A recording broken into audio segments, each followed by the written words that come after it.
కుప్పంలో సీఎం జగన్పై చంద్రబాబు చేసిన ఆరోపణలపై తీవ్రస్థాయిలో మండిపడ్డారు మంత్రి పెద్దిరెడ్డి రామచంద్రారెడ్డి. ఏపీలో అందరికన్నా పెద్ద దొంగ చంద్రబాబు అని విమర్శించారు. ఓటమి భయంతో అనవసరమైన ఆరోపణలు చేస్తున్నారని ఆగ్రహం వ్యక్తం చేశారు. బాబుతో పాటు ఎల్లో మీడియా ఎన్ని కుట్రలు పన్నినా మళ్లీ వచ్చేది వైఎస్ఆర్సీపీ ప్రభుత్వమేనని అంటున్న పెద్దిరెడ్డితో మా ప్రతినిధి మధు ఫేస్ టు ఫేస్.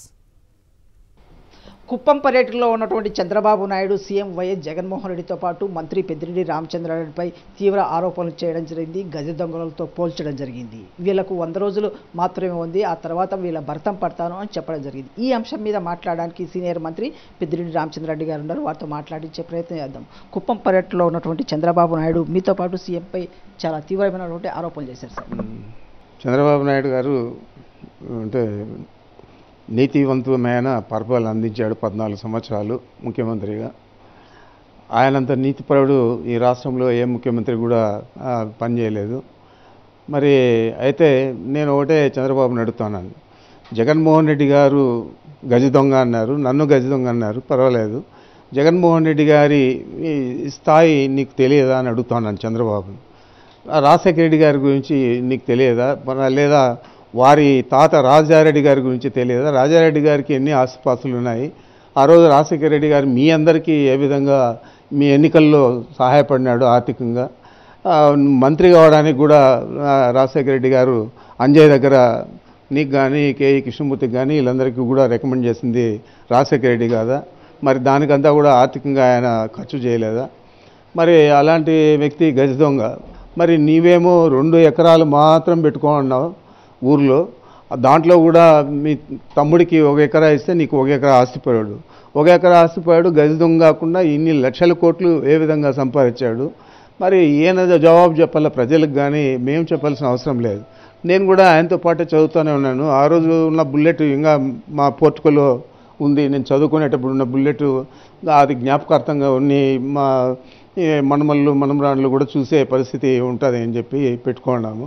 మరి మా ఊర్లో మేమేమో ఎక్కడ ఆస్తిపాస్తులు కొనలేదు. మరి ఈరోజు మా ఊర్లో ఎంత ఆస్తుందో నాకు అక్కడ మా గ్రామంలో చూస్తే తెలుస్తుంది, లేకపోతే నువ్వు వచ్చి ఎంక్వైరీ చేపిస్తే తెలుస్తుంది. మరి గజ దొంగలని ఉద్దేశపూర్వకంగా ఎన్నికల్లో మా క్యారెక్టర్ను మా క్రెడిబిలిటీని దెబ్బతీయాలని చెప్పి దానివల్ల నువ్వు లబ్ధి పొందాలని చెప్తా ఉన్నావు తప్ప ఖచ్చితంగా ఈ రాష్ట్ర ప్రజలందరూ చెప్పగలుగుతారు ఎకరా ఆసామి ఈయన లక్షల కోట్లకు ఎలాగొచ్చాడు, గజ దొంగ లేకపోతే గజ దొంగలకు గజ దొంగ అని చెప్పి ఒకసారి బేరీజ్ చేసుకుంటారు ఈ రాష్ట్ర ప్రజలందరూ. నువ్వేన్ని అబద్ధాలు చెప్పినా కూడా మాకు రావాల్సిన సీట్లు మాకు వస్తాయి. తప్పకుండా ప్రభుత్వాన్ని జగన్మోహన్ రెడ్డి గారు ఏర్పాటు చేస్తారు. ఎవరైతే ఎక్కువగా పనిచేస్తారో పార్టీ కోసం దాంట్లో చాలామంది ఉన్నారు, దాంట్లో నేను కూడా ఒకరిని. మరి మమ్మల్ని అందరినీ కూడా నైతికంగా దెబ్బతీస్తే తప్పితే ఆయన పార్టీ రాజకీయంగా లబ్ధి పొందరు. కాబట్టి పసలేని అభియోగాలు లేని మాటలంతా కూడా రాశారు, నేను కూడా చూశాను. దానికి మా డైరెక్టర్ మైన్స్ అండ్ జియాలజీ కూడా కౌంటర్ ఇచ్చాడు. ఎందుకంటే మేము ఇవ్వాల్సిన కౌంటర్ కూడా ఇవ్వాల్సిన అవసరం కూడా లేదు. దానికి ఏదో నువ్వు రాసుకుంటా ఉంటావు, నీ ఇష్టం వచ్చింది రోజు రాస్తూ ఉన్నారు ఈనాడులో కానీ ఆంధ్రజ్యోతిలో కానీ. దానికి రోజు మేము కౌంటర్ ఇవ్వాలని మేము అనుకోవడం లేదు, ఇవ్వదలుచుకోలేదు. ఇది మొత్తంగా పెద్దిరెడ్డి రామచంద్ర స్పష్టం చేస్తున్నారు. చంద్రబాబు నాయుడు పగటి కలలు కంటున్నారు. ఖచ్చితంగా రాబోయేది ఖచ్చితంగా వైఎస్ఆర్సీపీ ప్రభుత్వమే, సీఎం తిరిగి జగన్మోహన్ రెడ్డి అవుతున్నారు. చంద్రబాబుతో పాటు ఎల్లో మీడియా ఎన్ని కుట్రలు పలినా కానీ వాటి ఆశలు ఫలించవని స్పష్టం చేస్తున్నారు. వీడియో జర్నలిస్టు హరితో మధుసూదన్ రెడ్డి, సాక్షి టీవీ, చిత్తూరు.